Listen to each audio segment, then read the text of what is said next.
one day I'm going to stand there graduating and with the first class honors. Na baada ya sherehe maalum ambayo iliweza kuandaliwa katika chuo kikuu cha Kibabii ya wahitimu tarehe 21 mwezi wa Novemba mwaka 2025, wanafunzi wengi waliweza kujifunza mengi kutokana na vyeti ambavyo waliweza kukabidhiwa wanafunzi hao. Nifuatilie kwa mengi ili niweze kujiuza yaliyojiri.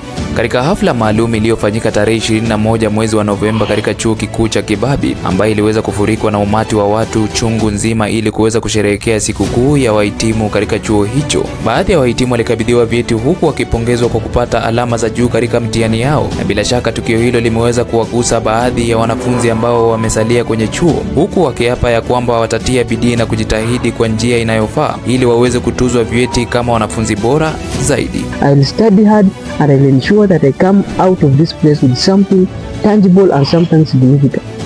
Yeah.